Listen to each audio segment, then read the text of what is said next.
thank you very much for joining us today for the Food and Drink Tech Hub webinar on circular economy opportunities in the food and drink and agricultural sectors. We're doing this in partnership today with the Highland Good Food Partnership and Zero Waste Scotland. So as I said, the session will be recorded and then the recording will be added to the Tech Hub website, so when we're finished. So before I introduce the speakers, I just wanted to give an overview of the Tech Hub project and the support that's available before we move on to we've got 5 fantastic speakers today from Zero Waste Scotland, Good Food Partnership, and from 2 businesses, which is Ogilvy Spirits and Macleans Highland Bakery. So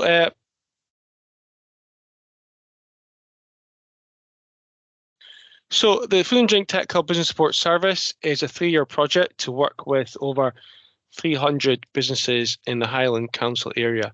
So these are all businesses from involved in the food and drink sector, from primary producers all the way through the supply chain to food service and retail.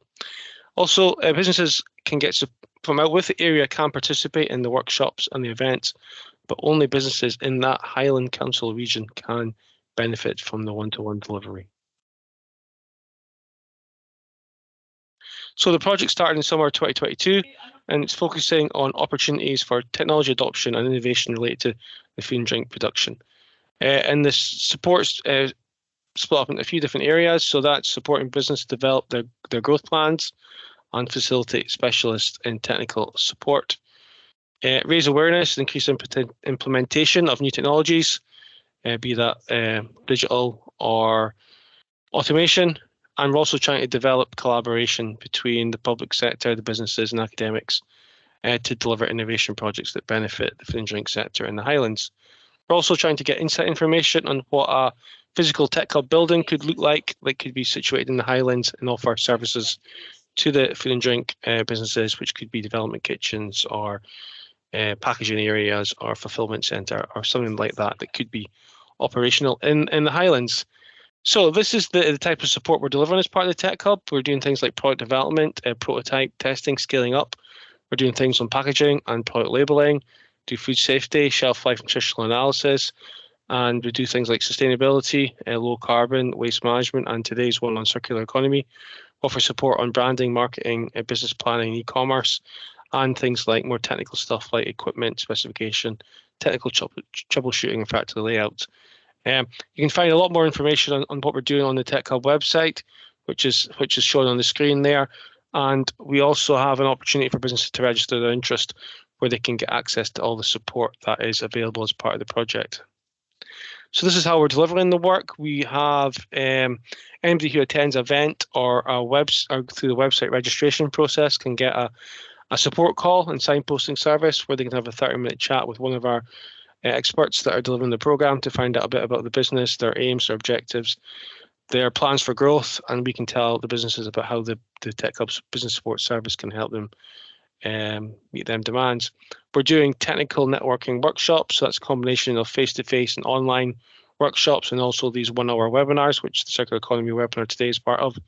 And we also do insights and best practice, so videos of recordings of the events or videos of businesses to showcase the work we've been doing. We've got a podcast called Food and Drink Business Bites, which has been released over the last 6-7 months, and we've got the 6th episode of that has just been released this month, which was on new product development. And we also create some infographics. But the main support is down the right-hand side of the page there. We do innovation clinics where businesses get a 20-minute session with a panel of experts where they can give questions to the panel beforehand, and the panel will do some research and give them some bespoke advice to help them overcome a particular challenge. These clinics have been themed, so previously we've done product development, we've done packaging clinics, and we're just away to have a clinic in December on e-commerce, website design, and social media. We have common interest groups for groups of businesses from the same geographical area, same subsector, have the same challenge, can come together and collaborate to try and overcome some challenges. We also have intensive one-to-one support where businesses can apply for 3 days of an expert's time to help them overcome a challenge. This could be part of the Food and Drink Tech Hub support team, or we can subcontract out experts from industry that can support businesses to overcome that challenge. And they get, as I say, 3 days of experts' time. And we're also doing learning journeys as well, and we'll be doing the first of these learning journeys next year. So that's the TechHUB Business Support Service. So this is the agenda for today. So that was my introduction to the TechHUB. And then I'll be passing on to Helen and Jerry from Zero Waste Scotland, who are going to give you an introduction to circular economy, and they're also going to be a presentation from Brenna Anderson from Highland Good Food Partnership. Then we'll have our 2 case studies. The first one will be from Graham Jarron, Ogilvy Spirits, talking about using potato waste to create vodka. And then we're going to have Lewis McLean from Macleans Highland Bakery, talking about how they've utilised waste from the brewery sector. And then we'll hopefully be finished at 5 o'clock. So thank you very much for coming along today. I will stop sharing my slides and I will pass on to, I think, Jerry or Helen, who's going to go first. So over to you. Thank you, Alistair. So Jerry is sharing the slides, so I'll ask him to move on as we go through the presentation. Thanks everyone for coming along today. My name is Helen Lavery and I work for Zero Waste Scotland. So I cover the Highlands and Islands region, and I've also got a remit for wider rural Scotland as well. So next slide, please, Jerry. So Zero Waste Scotland is an environmental organisation, and we exist to lead consumers, businesses and the public sector to use products and materials responsibly. And our ambition is that Scotland transitions to a circular economy where waste has been designed out of the economic system. So today I'm going to give a bit of a background to the concepts behind the circular economy, and then I'm going to hand over to my colleague Jerry, who's going to talk through our food waste reduction support. So next slide, please. So when I'm introducing the concept of a circular economy, I always think it's worth first having a look at our current dominant linear approach, where we take resources from source, we make something from those materials, we use them, and then we chuck them away. And this approach is what drove the Industrial Revolution. It's allowed people to overcome issues around housing and food production, clothing and energy. But today, this linear approach is having a significant negative and damaging impact across the globe. So next slide, please. In Scotland, 80% of the carbon we produce comes from the vast amounts of goods and materials that we buy and that we throw away. Our linear approach to using resources is the single greatest cause of the climate crisis, and it's an issue that we all need to address. And alongside those sort of carbon implications of our current economic approach, it also creates huge volumes of waste. It uses resources, including water, in unsustainable ways, and it has devastating implications for global biodiversity. And often these impacts are seen in countries that don't have the financial resources to address issues, and also in countries that are most at risk of the severest impacts from climate change. Next slide, please, Jerry. So our work at Zero Waste Scotland focuses on a solution, a transition to a circular economy. And a circular economy means a fundamental shift in the way that we manufacture, the way that we use, and the way that we view materials and products. So it reduces waste to a minimum by recovering and reusing as many products and materials as possible over and over again. And the circular economy is built on the 3 core principles that you'll see in this slide. So 1, design out waste and pollution. 2, keep products and materials in use. And 3, regenerate natural systems. So in contrast to that linear model, it's a make, remake, reuse economy. And through maximising and maintaining the value of resources, we can cut consumption of raw materials vulnerable to climate risks, and we can build supply chains that are diverse, they are distributed, they are flexible, and they're resilient. And the next slide, please, Jenny. So there are huge opportunities that come from managing resources in more circular ways. So alongside reducing carbon emissions, these models will support the creation of localised economies that will be resilient to future climate impacts. The circular economy also offers a huge range of benefits to businesses and to consumers as well across all different sectors. Holding on to value from products and parts and resources creates a much more efficient way of working, and that ultimately leads to less spend on raw materials. And with manufacturing firms in the EU spending on average about 40% of their outgoings on materials, those closed loop models can increase their profitability, whilst also sheltering them from resource price fluctuations. For the consumer, the circular economy will provide high quality, functional and safe products which are efficient, they're affordable, they're going to last longer, and they're going to be designed for reuse, for repair, and for really high quality recycling. And I think it's always worth mentioning that creating more sustainable business models isn't just about the environment. It can save money, it can build brand affinity with customers, and it can provide businesses with a competitive advantage and also create opportunities for new business models. So next slide, please. So there are a number of models that we need to focus on in order to achieve a circular economy in Scotland. And these include resource recovery, sharing economies, utilising digital technologies to track and to maximise resource use, leasing instead of buying, companies providing products as a service so they can manage a product's life cycle more efficiently, reuse, remanufacturing, and circular design where products are designed for repair and in ways that ensure products and their materials can be used again and again. And I don't have time in this session to cover them all, so I thought we'd just have a look at two of these strategies and give some examples of them in action. So next slide, please, Jerry.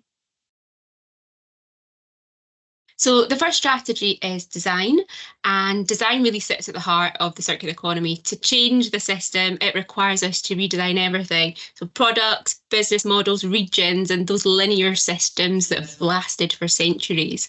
And when something is designed, really important decisions are made, and these decisions impact on how a product is manufactured, how the product is used, and what happens to it when it's no longer used or wanted. And it's really hard to go back and change those decisions after the design stage. And more than 3 out of 4 decisions that directly influence material selection and manufacturing processes are determined in the design phase. And over 80% of the ecological costs are determined before a product is even created. So we have to design products that are easily repaired or remanufactured, look at more modular designs, and consider how we can ensure the materials used can remain within the value chain, with manufacturers taking on board extended producer responsibility. And a great example of a company redesigning long-standing products comes from an organisation called NOPLA, and I've got a short video to showcase their approach, which is on the next slide. Jerry will play it for us.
Thank you, Jenny. And sorry, we got because I take all my videos from YouTube, you got a wee YouTube advert in there as well. So if we go into the next slide, the second strategy we're going to have a look at is resource recovery. So in resource recovery, we look at ways to unlock hidden value by introducing energy, materials, products and resources back into the life cycle. So it could be looking at higher value routes for resources that have been considered low value in the past, or even looking at something that's been considered a waste stream and finding a need or a market for them. And we're going to be hearing from two great Scottish companies working on resource recovery later in the session. So I thought I'd highlight another good example of resource recovery from south of the border, from another vodka company called Black Cow Vodka. And I've got another little video in the next slide for us.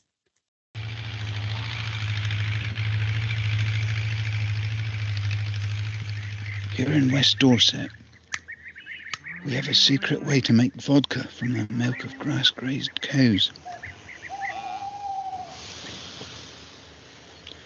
The milk is separated into curds and whey. The curds go off to make cheese, and the whey contains the sugar we need to produce the alcohol. Using a special yeast, the milk sugar is fermented to make a milky beer. That beer is then distilled.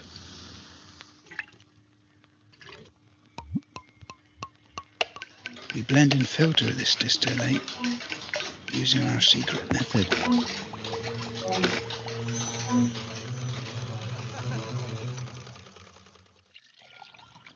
Black Cow, pure milk vodka. A vodka that's so smooth, you really can drink it till the cows come home. Thank you. And if we move on to the next slide. Cool. So hopefully from that really quick introduction, you can see that circular principles provide opportunities right across supply chains, from the manufacturing of physical assets to the way that businesses operate and the way that customers engage, with options to move from consuming vast amounts of resources to instead using services, sharing and leasing to keep products and materials within the value chain for longer. So if you want to know a bit more about how Zero Waste Scotland can support, a good place to start is having a look at some of our online content. If we go to the next slide, you can head over to our website and look at our business support pages, where you'll find some really good initial resources. And the next slide, including our Circular Economy Toolkit. So this provides a really comprehensive introduction into the circular economy business models. So you'll get a description and example for all those strategies that we've not managed to get into today. And it also will help the user to identify opportunities within their own organisations and businesses as well. And next slide, please. You'll also find on our website a link to the Scottish Business Climate Collaboration website, or SBCC. So Zero Waste Scotland have supported SBCC to design a climate action hub. So this is a free resource that allows businesses to create their initial carbon footprint and to track that over time. And it's also got educational modules introducing climate change and provides a step-by-step guide in how to measure your emissions within your company or organisation. So it's a really good resource. So I'd recommend that you check that out and start using that. And then next slide, please. I also want to mention a webinar that we've got coming up on the 22nd of November. So the webinar will help organisations how to identify how they can reduce single-use items. So the webinar is titled How Your Organisation Can Reduce Single Use.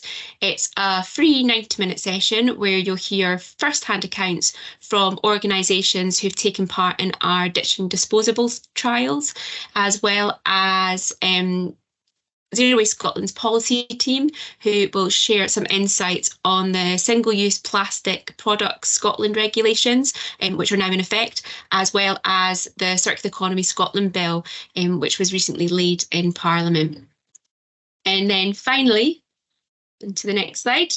I wanted to highlight our Highlands and Islands Powering Futures programme, which was previously known as Fuel Change. So we are looking for businesses and their young people for the second cohort, which kicks off in January. So businesses can come with specific energy, waste or supply chain issues, and Powering Futures will support their young people to come up with net zero or circular solutions over a 16-week programme. It is fully funded, it's a fantastic development opportunity, and the organisations participating will likely see sort of immediate results as a result of taking part in the programme.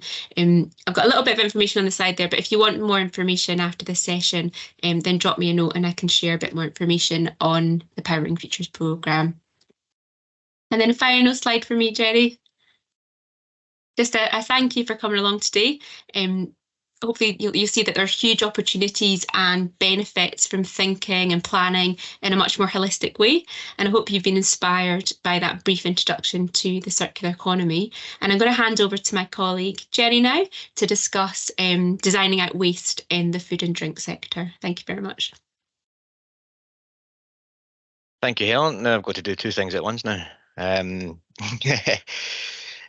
everybody, my name's Jerry from Zero Waste Scotland and I'm a partner here, and my role in the food systems and bioeconomy team is to focus on food waste reduction in the business sector, and today I'll be focusing on the hospitality sector, but most of these principles ring true in the retail manufacturing as well.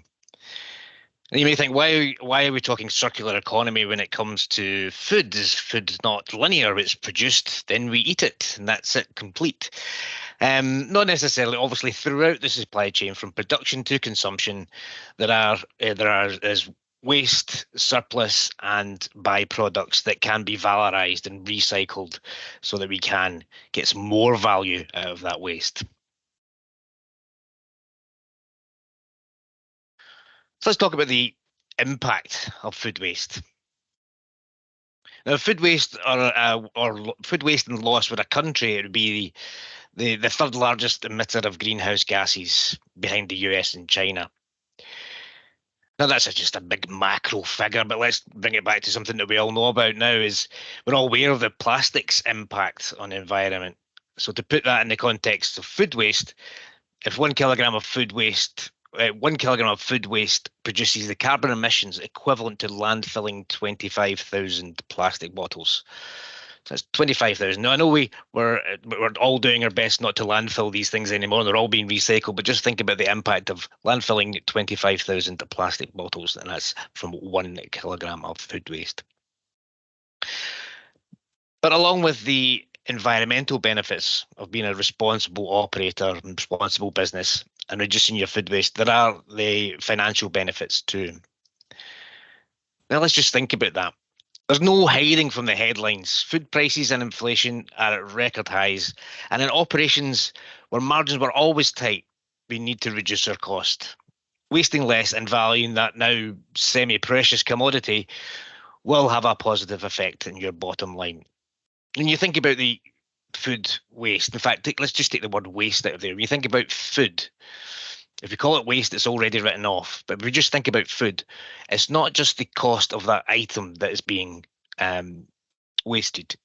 It's the cost of the energy to produce it, the cost of the resource used in the production of it, the water usage, the cost of storing and the energy from the fridges and freezers. These costs can be reduced by adopting a food waste reduction strategy, and that's why we created what I'm going to talk about soon is the 1 month challenge. Just a few kind of highlights as far as costs and savings go, and again we've used figures here from the hospitality industry. Now, this food waste currently cost the Scottish hospitality businesses £215 million per annum. Again, massive figure. Maybe too much to think about. So we break that down again. Filling just one wheelie bin every week costs £12,500 per annum. Every dish that's prepared creates £1 worth of food waste. And on average, 18% of the food purchased in the UK hospitality sector is being thrown away. But the one that resonates with me is this last one. 1 in every 6 meals is going to waste.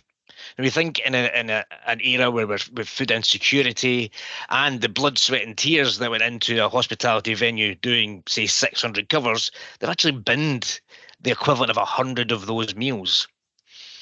And as I say, it's one of the very few industries where I can say there actually was blood, sweat and tears that was involved in creation of those meals. But it's it makes you think.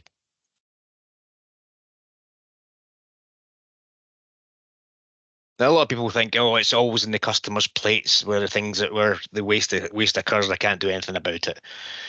It's not always. From our findings, 45% is the prep waste. So we have to do something more about prep waste in the hospitality venues. But how do we know what's prep, what's plate, and what's spoilage? Well, we measure it. If you can't measure it, you can't manage it. So we have created the 1 month challenge tool. This tool allows you to assess your current food waste data, measure it, analyze and share the findings.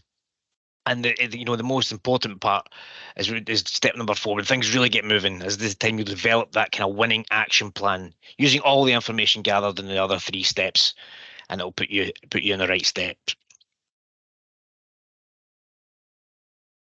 Just an example here of where a business has measured their waste and the amount of savings they've made per year. Now, again, they had variable covers, but the amount of savings they made per year financially was £50,842 per year. And you can see the CO2 savings as well as the tonnage savings there. So it does make a big difference as soon as you start on the road to reduction. Say the benefits are reduction in cost, increased visibility of waste. You know your hotspots because you're all working together. You can work with your teams, and it brings you that step closer to net zero. Net zero seems such a big task, but if we make it into small bite-sized pieces, we can manage it. And one of those is to reduce your food waste. Now, this can't be done alone, so that's why we have partners. So we partnered with the Highland Good Food Partnership, and I'm sure Brenna will be happy to see that I've taken a screenshot of our picture. So Brenna Anderson is here and working in the Community Food Waste Officer for the Highland Good Food Partnership. As I say, I'm not omnipresent, so we need support from our partners, and Brenna is kind enough to spread the food waste reduction message to the Highlands and Islands community. Brenna, do you want to say hello? Yeah, of course. Yeah, thanks for that lovely photo there, Jerry. Yeah, my name is Brenna. I am the Community Food Waste Officer at the Highland Good Food Partnership. So a big part of what we do and what I work in is a part of the Highland Community Waste Partnership, which is a collaborative effort with 8 community organizations across the Highlands. I think 2 are actually here at the moment. So hi, Katrina and Leslie. But we are working to address climate change by reducing waste within the Highlands, mainly through food waste and composting, share and repair networks, and the reduction of single-use and plastic items, food packaging, sorry. But yeah, basically what Jerry was saying, I am the touch point in the Highlands. So I do a lot of what Jerry does, or try to do what Jerry does in the Highlands. Thank you. That's it for me, guys.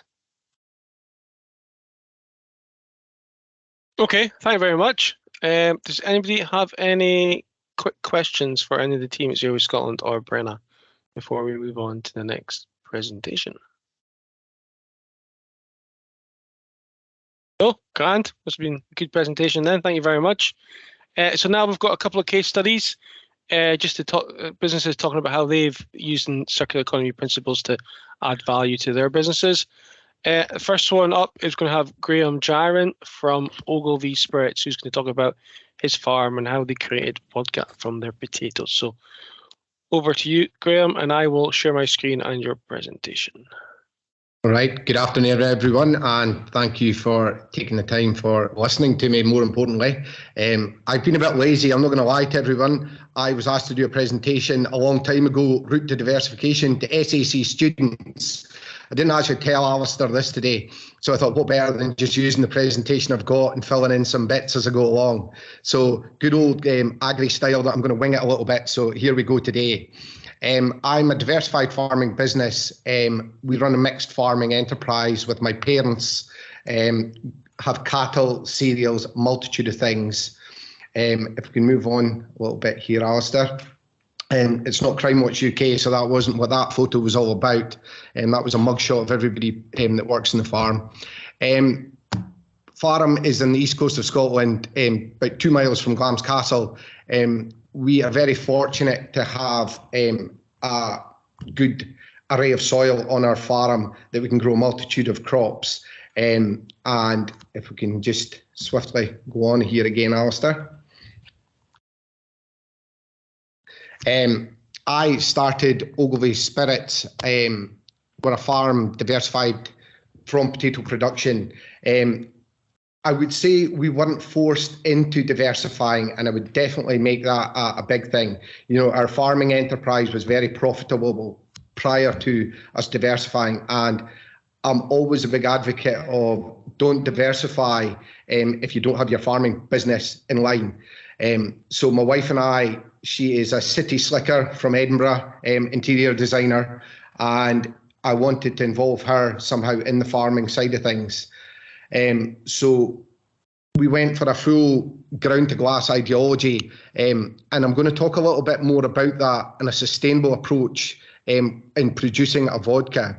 So if we move on from this one again, Alistair. I studied up in Aberdeen agriculture, and the one thing that we were very fortunate enough to be taken to when we were up in Aberdeen was Maitland Mackey. And it's something that resonates even today with me, that he took us around his cow sheds making his ice cream. And even on our tours in our visitor centre today, I still relay this story of how he was moaning as a farmer that he wasn't getting enough for his milk and that he wanted to do something a little bit different. So I still play true to why I diversified, and that I probably haven't been getting enough for my produce and that I wanted to diversify. I took a year out to go to Australia, and it only emphasised my want to diversify. I drove a combine harvester whilst I was out there, but I was very fortunate enough to spend time on a family farm that grew their own grapes and took the grapes to farmers markets and had a real story and a passion to tell around that. That was something that I was very keen to do with whatever I diversified into when I came back. I worked with my parents, I still work with my parents, and every day is a challenge working with them. Not in a bad way, but you've always got to prove yourselves to them. Before I went to Australia, I wanted to diversify, and Father was not for it. So we parted ways, and I went to Australia and came back, and I have run the farming businesses right up until now. But prior to that, it was 2000, I went away, took a year out, and my father still didn't want me to diversify. I had a want to, but he didn't. And it was a case of, right, okay, I'll have to prove myself with the farming side of things.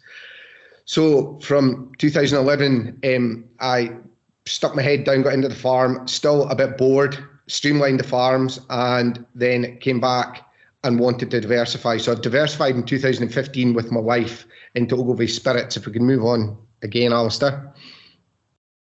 And again. That just gives you an overview of the farm, that we're a mixed farming enterprise. The potatoes, where they're marketed now, have slightly changed in that we are part of a Scottish potato cooperative of 33 farmers that we market our potatoes through, supplying everybody from Asda to Sainsbury's to Tesco's to Aldi's to Lidl's to Booths in the north of England, a multitude of supermarkets, etc. And we have fattening cattle and some calving cows, which we have. I do that as a bit of a hobby, much to my wife's disgust, but I'm a farmer and always like to keep busy, so that's why we have cattle as well. If we can move on again, Alistair, I will get to the circular economy part, so you'll have to bear with me, everybody. We looked at the crops that we grew on the farm, and it was a happy accident that we've sort of stumbled on potatoes to use, in the sense that one year when I was out irrigating potatoes, we knew that the season we were going into was going to be very challenging in terms of marketing the potatoes. And the supermarkets were going to be very specific in the types of potatoes they want. I always liken potatoes to people, in that there's some good ones and there's some bad ones out there. Potatoes that we knew we weren't going to sell to the supermarkets, I wanted to try and see what we could diversify and do a little bit of something different with. I didn't just come up with potatoes. You'll see there, I had fish farming, hydroponic peppers, crisps. I had some not legal ones as well. I thought about growing cannabis because we're quite close to Dundee, but that didn't materialise, so I didn't do that. Land values are obviously on the increase, so expanding the farm and doing something different with that wasn't an option. So it was a case of smarter utilisation of what we have on the farm and finding new markets. So if we can go on. Again, it was just a case of don't diversify because your neighbour has, and don't feel pressurised into doing so. And again, I think I touched on it at the beginning. We didn't do it because we're struggling, and we haven't done it to make fast money. That is the one thing I would not say that we've done. It's not been a fast overnight flurry of money. If we can move on again, Alistair. And again, 2012, the idea was still there to diversify. I approached Heriot-Watt University in Edinburgh to help me. Some say I drank too much vodka up in Aberdeen, but that wasn't the case. I still didn't know how to make it. So we approached Heriot-Watt University in Edinburgh, who have the World Institute for Brewers and Distillers. So I approached them, said, would you be happy for me to bring down some of our potatoes, our secondary potatoes? Now, I think Jerry touched on it earlier on. They're not waste, and it's a frustration I have that, the secondary potatoes are waste. They're not waste. They don't end up in the landfill. Waste to me is something that ends up in landfill that you're not going to do anything with. These secondary potatoes just fell out of specification for the supermarkets. And that could be so much so as something that's too small, too big, have a shading of green, be slightly damaged, but nonetheless, as consumers, we've been conditioned to want everything perfect, and everything that sits on that supermarket shelf has to be perfect. Potatoes I took down to Heriot-Watt University. The distillery itself, we tried to build in a sustainable manner as well. It's a completely separate building to the actual farm itself, with solar panels on the roof of the grain store, which powers the distillery. And it was just about being something different in producing vodka from potatoes. So if we can move on again, Alistair. Are you there, Alistair? Oh, there we go. We diversified in 2015, and we had a lot of challenges along the road. I think I've touched on the fact that secondary potatoes, they weren't waste. Can we do more? We tried to be a circular economy, unbeknown to me at the very beginning. It was something I didn't realise that we were actually doing. And somebody pointed out the fact that, we're growing the potatoes on the farm for the supermarkets. We take the secondary potatoes out. And can everybody still hear me? Yep. Yeah. It was a case of using the secondary potatoes that the supermarkets didn't want. And in doing so, we produced vodka. The waste that comes from the process that allows us to separate the vodka out still gets fed back to the cows. And in a crude kind of manner, the cows are fed the waste, the pot ale, and the muck that comes back from the cows gets spread back on the fields. So and that then in turn helps grow next year's potatoes and the year after. So it's a fully circular economy that we've got with the distillery. It was very challenging. We had a good story to tell the consumer with having been a circular business, in that the potatoes were grown on the farm. We had minimal mileage in which to transport our secondary potatoes. But I'm going to be a little bit controversial today, and I don't know if it's right to do this or not, but it costs quite a lot of money to utilise secondary products potentially in the food processing line. It can be cheaper in certain points, but it can cost more money to process things. And we've noticed it now that, any cost in electricity that was added extra into the product has to be passed on to the consumer. The consumer, given the current climate that we're in, is going to look for cheaper options, unfortunately. Not always. We do have a loyal following with Ogilvy, but it does make you question, being a circular business as well, if it's feasible to stack up. So just something to bear in mind. In 2019, we did diversify into a visitor centre, which I'll touch on a little bit later on. If we keep going on, Alistair. And again, when I diversified, I was told it was stupid, it would never work. The banks weren't willing to lend any money to me because it was a separate business to the farm.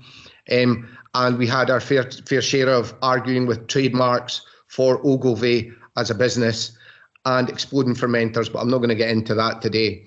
If we can keep going on again a little bit, Alistair. And probably again, sorry if everybody's getting a chance to read this.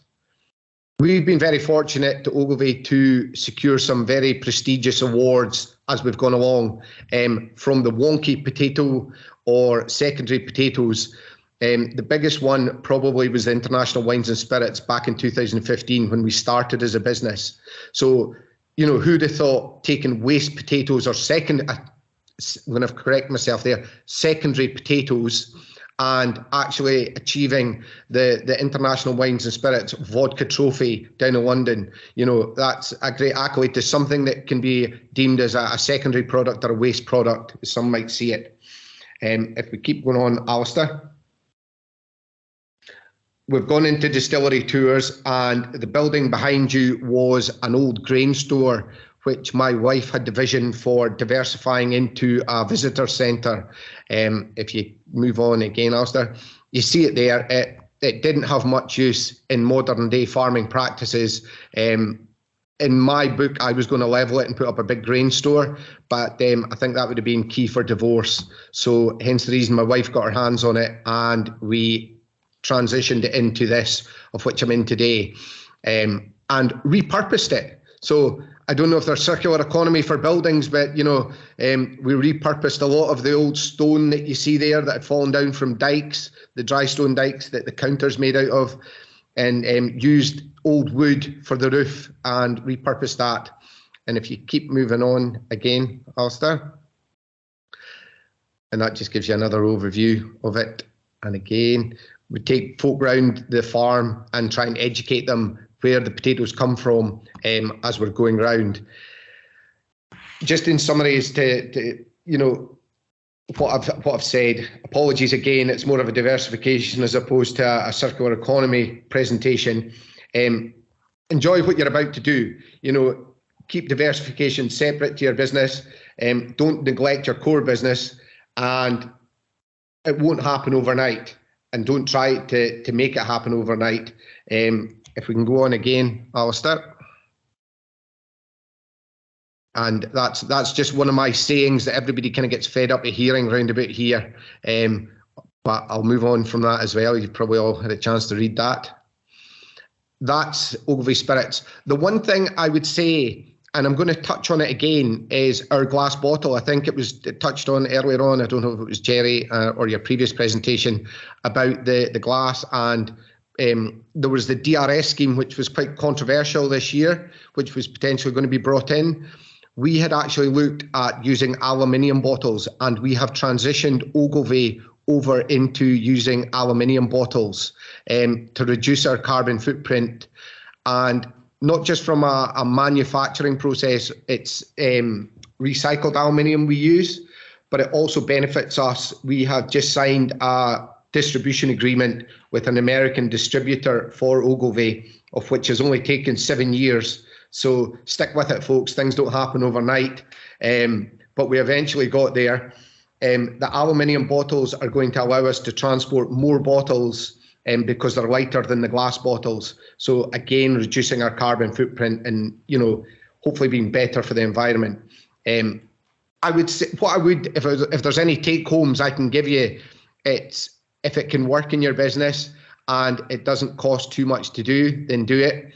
But just be mindful of being a circular business, but by all means, try it. So I hope that's I don't know if that's too short or if I've talked too long there, Alistair. No, grand. Thank you very much. Really appreciate that. Thank you. Thanks for your time. I'll stop sharing that. No, it's great. Does anybody have any quick questions for Graham before we move on to our final presentation? No, that's great. Thank you very much. Now I will now introduce our final presentation, which is going to be from Lewis McLean from Macleans Highland Bakery. So over to you, Lewis, and I will start sharing my screen again.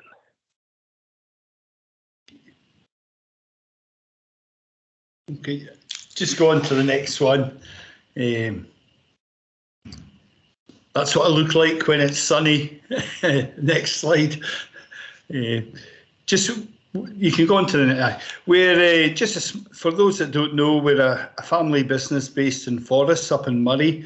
Very much a family business. I work with my brother, my sister, my wife, and my son. So I've got him earmarked to replace me. I think if he was getting his way, it'd be sooner rather than later. But I'm looking for a couple of years yet before going out to grass. But this year our turnover will be 5 million, so we're really pleased with that. And the three main areas of our business is biscuits, which is 50%, retail, we've got 4 of our own shops, and wholesale is we supply the likes of Tesco locally. I like to say all the Sainsbury's in the north of Scotland. There's one in Nairn, and we supply it. And we've also, this year, I always feel we were fortunate. We had a strategy in place in 2019 before COVID, so that really helped us. But we didn't really get anything right, to be honest with you. We didn't forecast anything that came along. But so this year we're reviewing it, and this year we've got a new topic that we didn't discuss about 4 or 5 years ago, and that was net zero commitment. And yeah, it's if you could go on to the next slide. I think that's just some of the products we make. So had to have a wee advert in here somewhere. So the circular economy, I feel, is so important now, and it complements our net zero commitment. And as a business, I see net zero and circular economy as really like investors in people. It's the new investors in people. You've got to be doing something. And because I don't know if the word's lucky enough to have a meal with a banker last week, and he was saying that any grant, any application for funds, there is now an environmental part that he has to fill in, and if you're not doing it, anything proactive, you're very unlikely to get any funding. So, and as a company, we've all got KPIs, but really just this week I thought we were going to have an environmental EPIs so we can measure what we're doing on a monthly basis. And as a company, we do try and reduce food waste, and we use a company called Eleco to take away our food waste, and we can actually, they tell us, or they weigh how much food waste to take away. So we're always trying to reduce that any type. And, you know, I'd be saying, have a look at who's very close to you in your neighbourhood, who you can make, and a fellow food producer that you might be able to use some of their stuff, and vice versa. They might be able to use some of your stuff. And we were very fortunate that I knew Nigel from Windswept Brewery, and that's in Lossiemouth. So we started doing some trials with their brewer's draft, but we had also looked at distilleries as well to get the distilled draft. If you go into the next slide. That's what they look like. And the next slide. Brewer's draft is both high in protein and fibre, and I was going to say cheap, but it is very much, yeah, it is, I hate the word cheap, so I'll use the word very competitive. And so we got some in, and we did trials with bread, rolls and oat cakes. but we felt the biggest potential for us was to make a cracker with the brewer's draft in it. And we're lucky we had a shop in Lossiemouth where Nigel's brewery is, so we were able to just collect the brewer's draft just as we need it. It did all happen during COVID stroke lockdown, and it did put a lot of challenges. First of all, the cracker machine, it was commissioned, and then they couldn't come up during lockdown to show us how to use it properly. And then when we were ready to use it, the brewery would be shut down. And so it did take us quite a while to get the products launched, but it did give us some extra time. If you could go on to the next slide. I won't be faulted for speaking too long today, as you can tell, but we're now looking at other products that we can make. We'll probably, with the crackers, we'll fine-tune the recipe, maybe try and increase the amount of brewer's draft going in. And I think you've got to think outside the box on how to reuse the waste, because it's there. There is waste, and I do think it saves you money, and it makes business sense. And to be honest, anything to do with net zero or zero waste, there is a lot of funding out there. I feel maybe not so many grants now, but definitely soft loans. I feel there's a lot of support out there. And thank you for listening. And if anybody's got any questions, that was very brief compared to everybody else, but I was thinking of your time, folks. No, thank you very much. That was really good. Sorry, Alistair. No, thank you. That was great. It's saving me my time, not getting my time back, so thank you. Still got 5 minutes, so I've got a couple of slides at the end, but does anybody have any questions for Graham or Lewis about their business and how they came to decisions and their main challenges or anything? Maybe I can ask them what the main challenges were of setting up the potato vodka and using the draft for your crackers. I'll go first, Graham. To be honest, for us, it wasn't a big challenge, if I'm being honest. For me, we really had the kit, or most of the kit, and it was just an extension of a line. And for us, we saw the bigger potential that not a lot of people in Scotland make crackers. So we're looking to sell these not just in Scotland, but in the UK and even internationally. And with the shelf life we get with the crackers as opposed to rolls or bread, to me it was quite an easy answer.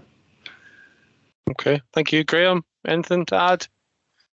I wouldn't say it was as easy a journey, to be honest. We didn't know about making vodka. We had a lot of challenges at the beginning, just with distilling, getting different licenses from HMRC, etc.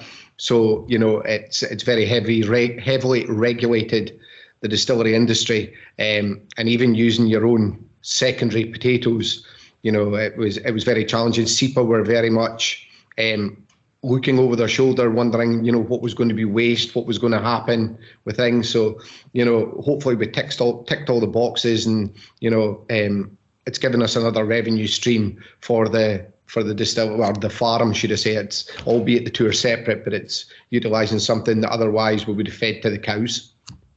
So, yeah. Okay, thank you very much. Thanks, guys. I'll just very quickly, before 5 o'clock, share my screen. A couple of additional slides about some of the upcoming things that we're doing at TechHUB, which I'll just share now. And then we'll be finished. So just to let you know, we've got some upcoming support that's available to businesses that are based in the Highland Council area. The first is our bespoke one-to-one support. So businesses can apply for intensive one-to-one support from a food and drink expert to help you overcome a specific challenge in your business. We've actually been supporting 11 businesses so far, and where they receive 3 days of time of an expert to work with them to overcome different challenges. That's some of the feedback from some of the businesses that have received that support already, and it seems to be very worthwhile. The next deadline for support for that is going to be 4 p.m. on Friday, the 1st of December, with a plan that then projects will run in January and February after the Christmas rush. If any businesses in the Highlands is interested in applying, then can you please send me an email? And that's my email address there, and we will then set you up with a MyHi account where you can create a portal and complete the application there for support. Just to say, it is a competitive call. It's usually really popular. So if you do want to apply, can you please try and give us as much information as you can about your business and the challenge and the expertise that you need to get onto the next level. So I definitely suggest you do that. We're also having a clinic. We're doing a clinic on e-commerce, website design, and social media. This is going to be on Thursday, the 7th of December, between 10 and 1. So this is an online session where you get to speak to a panel of experts. So we've got an expert on social media, an expert on website design, and an expert on e-commerce. And basically, you can have a 20-minute session with the three experts to talk about your challenges, and they can give you some feedback how to overcome that. So if you have got any issues with website design, looking how you can improve your social media accounts or be more focused for businesses, e-commerce optimization, inbound marketing, search engine optimization, pay-per-click advice and guidance, all that type of stuff is what we can help with. There's only 6 sessions available for that, so if you are interested, I'll ask you to apply. We're going to be sending out information to everyone on Monday probably of how you can apply for that, so keep your eye out for that. We also have our common interest groups, so we're looking for businesses to apply to set up a common interest group. And again, deadline for that is going to be on 4 p.m. on Friday, the 1st of December. So if you're a business and you think you could benefit from working with other businesses in the area, or working with other businesses from the same sector, or if you want to tackle a specific issue, then we'd suggest that you put in an application for that. If you're successful, you'll be allocated a facilitator who will then work with you to find other group members, coordinate meetings, bring in experts, and try and identify opportunities where you can collaborate together to share best practice and have benefit. You don't have to be in a group or be aware of group members before you apply. Just if you have an idea, then just apply and we can then try and work with you. We've just completed the first 2 groups, which was the Highland Distillers group. That's when one of the distillers just apply, and then we did some digging about to see if any other distilleries want to join. Ended up having 16 independent distillers collaborating together, and they've looked at things like logistics, tourism, and net zero. We also had a Black Isle group, which was encouraging collaboration on the Black Isle to showcase local produce.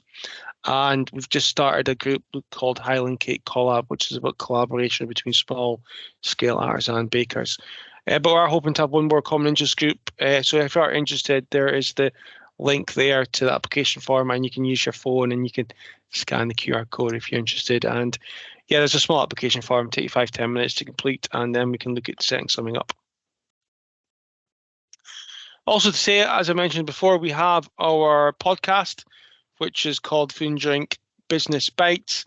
We've released 6 episodes so far. The 7th episode will be released later this month. And it's all about stories about businesses in the Highlands and about activities happening as part of the Tech Hub. It's really good listen. We've just had released the last one a couple of weeks ago, which was on new product development and food trends, and had a really interesting discussion with New Nutrition Business and Aquascot and how they use food trends to support their business. So you can listen to the podcast in usual means, and I'm delighted if you could have a listen and see what you think. We also have an event feedback form, so you can scan the QR code there for the podcast, and you can scan the QR code there for the event feedback form.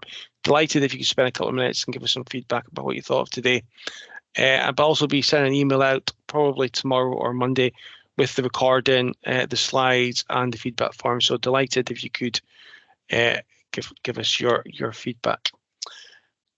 So I will show you my details. So if you are interested in anything more about the Tech Hub project, then please get in touch and send me an email, and we can see if we can help you with anything else. So I will stop sharing my screen, and we'll just finalize by saying thank you very much for coming along. Apologies, I think we're going a couple of minutes over time. I'd like to thank our speakers for their presentations. Thought they were really good. Zero Waste Scotland, Brenna from Highland Good Food Partnership, and other two businesses, Lewis and Graham. So thank you very much. I hope you found that useful. And I say there's other support coming up, and we'll be delighted if you can listen to our podcast and give us some feedback through our feedback form. So thank you very much. Have a great night, and hopefully you'll come to one of our events soon. Bye bye. Thanks, Alistair. Bye bye. Thank you. Thank you.